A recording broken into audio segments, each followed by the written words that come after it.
Guys, welcome po sa ating new video. Manang Marie once again. And this time pupunta tayo ulit sa City Center kasi nakatanggap po tayo ng tawag mula sa Aljabra Optician na ready for pick up na daw yung pinagawa natin last time na reading glass. So tara na, samahan niyo ulit ako guys.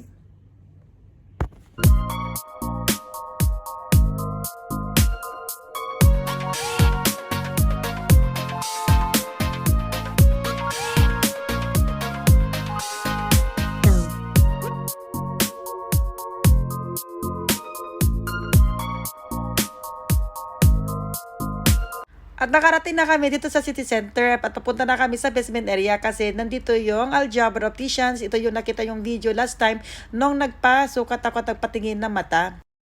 At dahil napaaga ang dating namin, 7:30 pa pala mag-open ang Aljabra Opticians. Kaya minabuti namin, nakakain muna kami ng dinner. At nakarating na kami dito sa food court at sinabi ko sa sama ko na dito naman tayo sa pizza na may iba naman. Nakakasawa din kasi ang Thai food sa lagi naming pinupuntahan dito. At pumunta nga kami dito at chinek namin kung may mga offer.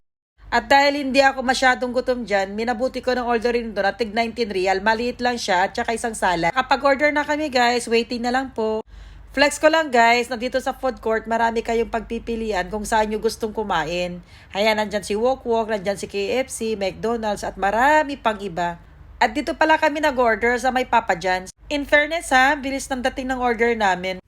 At eto na nga yung order namin. Nag-order kami ng 2 spicy chicken ranch, isang thick crust at saka thin crust.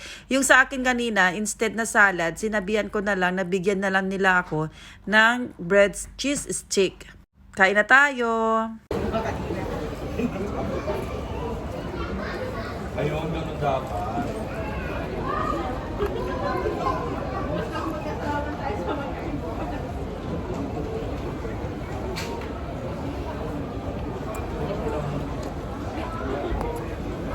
At sabi ko nga kanina, hindi pa nga ako masyadong gutom dyan, kaya yung hindi namin naubos, minabuti ko na i-take home na lang para mamaya nalalapangin ko or kaya bukas for breakfast. Ayan o.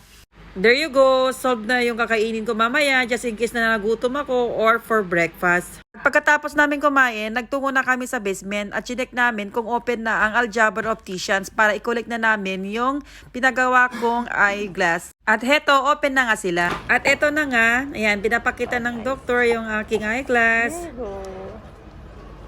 At ako'y tuwang-tuwa naman guys kasi sobra talaga napakaganda. Siyempre, maganda rin ang presyo. Powered by Miu Miu, made in Italy of course. So, okay.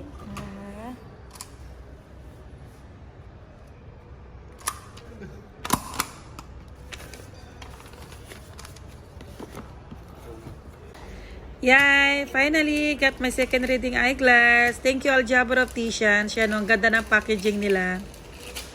At di na ako makapagantay. Ayan o, excited yarn. Kaya sinuot ko na guys, titignan ko kung maganda or bagay sa akin.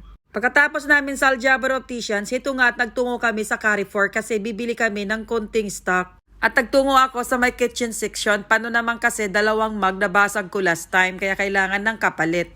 Hirap na naman pumili kasi gaganda talaga ng mga design nila. Yang kinuha ko na yan, nagustuhan ko talaga, ma'am. Pero hindi ko rin siya binili. Kasi mas lalo nagustuhan ko ito, YouTube na mug. At ito rin kinuha ko, silang 2. At dahil palobat ng cellphone ko guys, fast forward na tayo. Hindi ko na nakuha na ng video yung mga iba. Kaya nandito na tayo sa counter para bayaran yung mga pinagkukuha natin.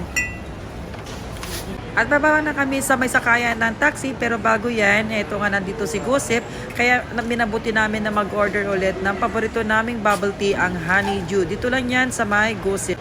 Ayan po guys, at kung nagustuhan nyo ang video na to, please don't forget to give me a thumbs up and follow my Facebook page, Manang Marie, and my YouTube channel, Marie Per Vlogs. Hanggang susunod na video guys.